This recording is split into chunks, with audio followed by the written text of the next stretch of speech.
Assalamualaikum warahmatullahi wabarakatuh. Kembali lagi bersama saya Gading. Nah, pada kesempatan kali ini saya akan menyampaikan materi persamaan kuadrat. Nah, secara definisi,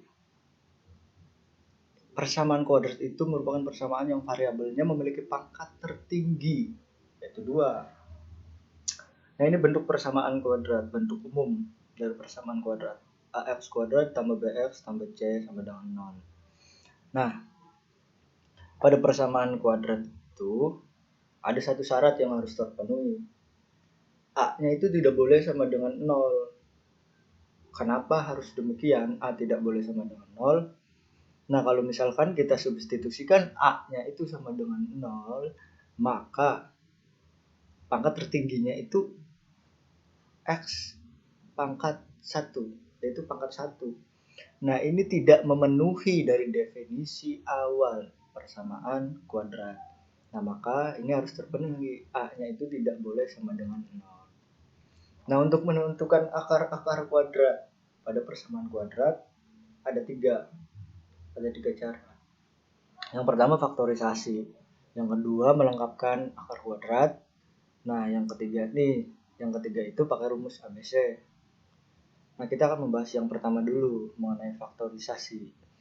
Nah, ini faktorisasi merupakan penjumlahan suku aljabar menjadi bentuk perkalian faktornya.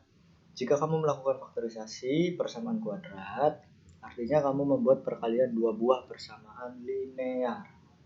Nah, kita langsung saja ke contohnya. Ini X kuadrat plus 5X plus 6 sama dengan 0. Nah, dari definisi, di sini membuat perkalian dua buah persamaan linear. Nah, di sini kenapa 3 dan 2 yang dipilih, positif 3 dan positif 2? Nah, dalam pemfaktoran itu, salah satu caranya kita bisa tahu ini 3 dan ini 2 itu dari sini.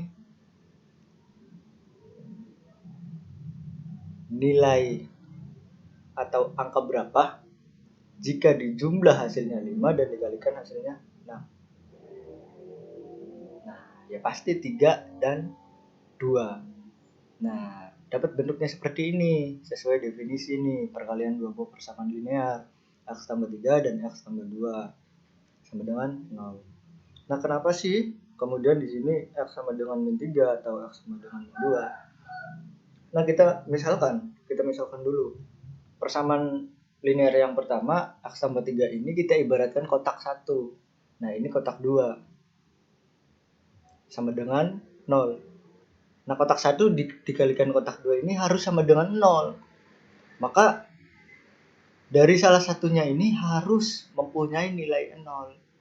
Nah, di sini kalau misalkan dijabarkan lagi, X tambah 3 sama dengan 2 atau X tambah 2 sama dengan X tambah 3 sama dengan 0 atau X tambah 2 sama dengan 0. Nah, kita jabarkan. Nah, maka hasilnya X sama dengan min 3 atau X sama dengan min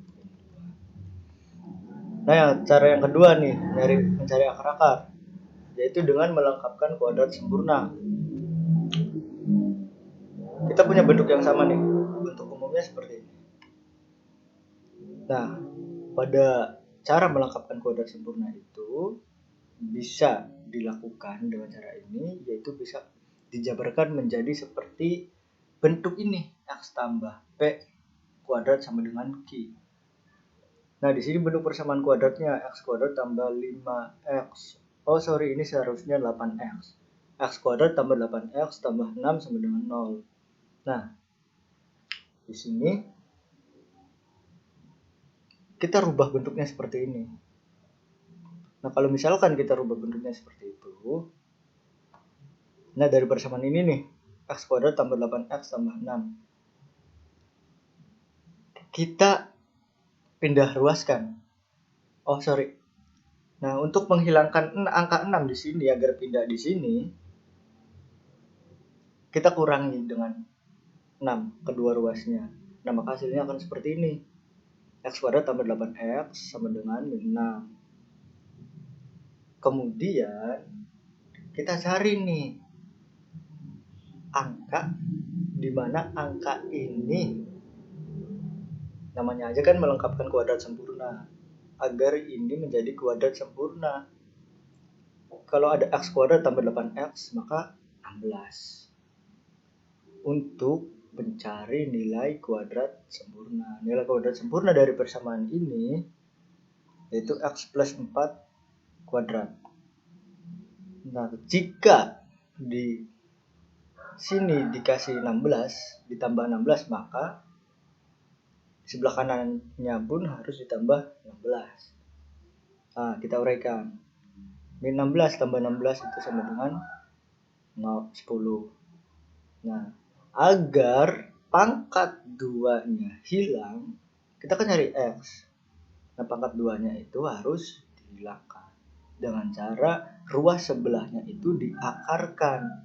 X plus 4 sama dengan plus minus akar 10. Nah, diuraikan lagi, kita kan cari x, maka kedua ruas ini dikurangi dengan 4. X sama dengan akar 10 min 4 atau X sama dengan negatif akar 10 dikurangi 4. Nah, ini cara yang ketiga nih, menggunakan rumus ABC. Ini rumusnya, X1, X2 itu nilainya sama. Rumusnya seperti ini, min B plus minus akar B kuadrat min 4AC sama per 2A. Nah, contohnya nih, tentukan akar persamaan X kuadrat. Kita kan disuruh mencari akar dari ini. Kita baca dulu. Bentuk umumnya kan dari persamaan kuadrat itu AX kuadrat tambah BX tambah C sama dengan 0. Nah, kita urai nih. A-nya mana? A-nya di sini, X kuadrat. Kok bisa hasilnya 1? A-nya. Nah, karena ini kalau misalkan ditulis ini 1 dikali X kuadrat. Maka A sama dengan 1. Nah, ini B. B sama dengan negatif 4. Dari sini C sama dengan negatif 5. Nah, sesuai bentuk umum tadi pada definisi awal. Nah, substitusikan nilai A, B, dan C ini pada rumus ini. Nah, akan didapat seperti ini. Yang pertama, kita pakai plus X1. Nah, X2-nya kita pakai negatif. Di rumusnya kan plus minus. Nah, X pertama kita pakai plus, X kedua kita pakai min. Kita substitusikan ini, maka hasilnya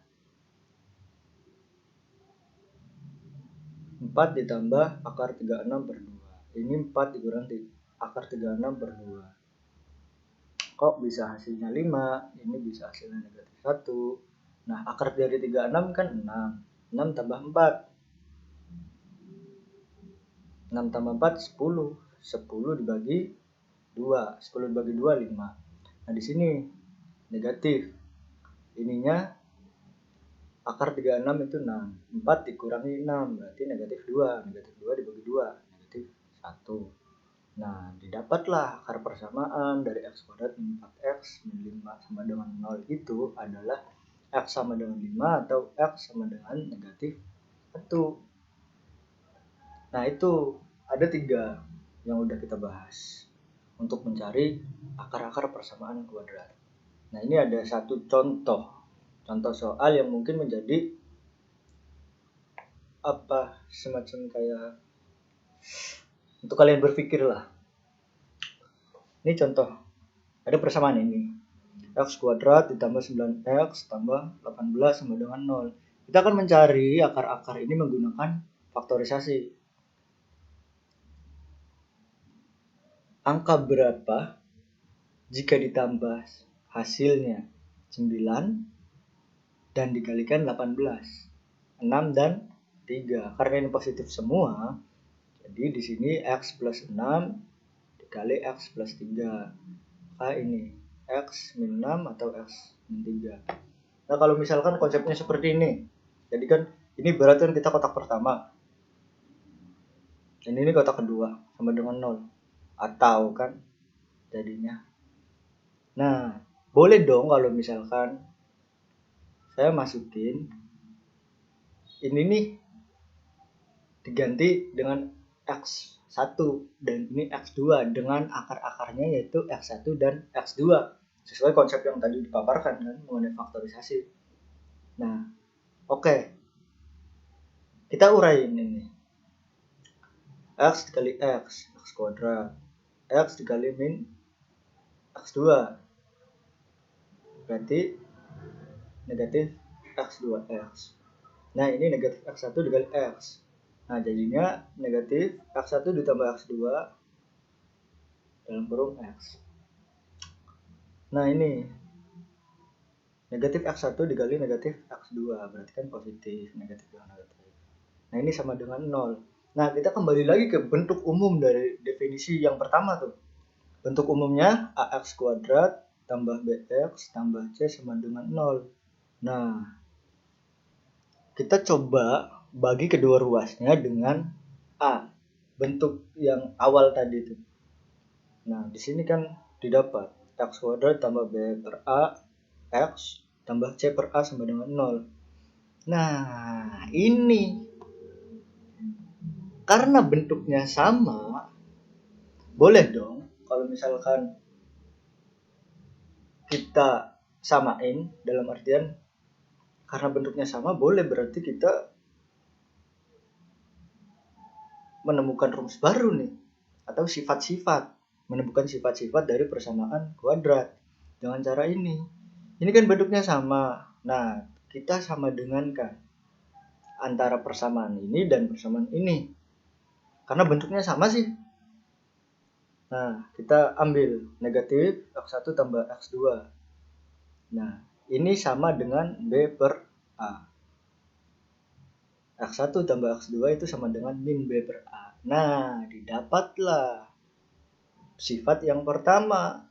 Sifat yang pertama ini jika akar yang pertama ditambah akar yang kedua, maka rumusnya min B per A sesuai bentuk umum yang ini. Nah, yang kedua, ini nih, X1 dikali X2. Di sini C per A, maka X1 dikali X2 itu sama dengan C per A. Itu sifat yang kedua.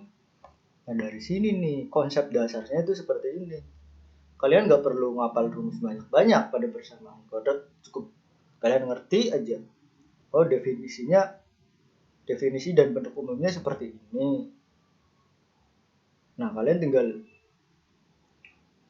digali aja gimana nih kalau misalkan ditambahin, dikurangin dalam koridor yang sesuai aturan gitu kan. Nah, ini kan hasil ngotak-ngatik nih, didapat sifat yang pertama dan sifat yang kedua dari persamaan kuadrat. Nah, contoh yang terakhir nih, apa soal yang terakhir? Jika X1 dan X2 merupakan akar-akar dari ini, soal yang tadi, maka tentukan nilai dari X1 tambah X2 dan X1 dikali X2. Simple dong, dari sifat yang pertama tadi nih. X1 tambah X2 itu min B per A dan X1 dikali X2 C per A. Kita ini nih bentuknya sama kayak bentuk yang umum nih. Berarti A X kuadrat ditambah BX tambah C. A-nya itu pada persamaan ini yaitu 1. B-nya itu 9 dan C-nya itu 18. Nah, kita coba selesaikan. X1 tambah X2 itu sama dengan negatif B per A sesuai sifat yang tadi yang udah kita turunkan. B-nya berapa? 9. A-nya berapa? 1. Kan? Berarti negatif 9 per 1 yaitu negatif 9. Nah, ketemu nih. Coba yang kedua. X1 dikali X2. Rumusnya apa? Nah, coba kita lihat tadi. C per A. Nah, ini nih. C-nya berapa? 18. Dibagi A-nya 1. Yaitu hasilnya 18. Nah, oke. Itu sekilas mengenai persamaan kuadrat. Bisa kalian ulik lagi. Yang penting kan latihan soal. Dan jangan malas untuk ngulik-ngulik tuh. Dari definisi diturunkan lagi hingga mendapat sifat-sifat dari teori yang kalian pelajari, rumus-rumus yang kalian pelajari. Terima kasih. Wassalamualaikum warahmatullahi wabarakatuh.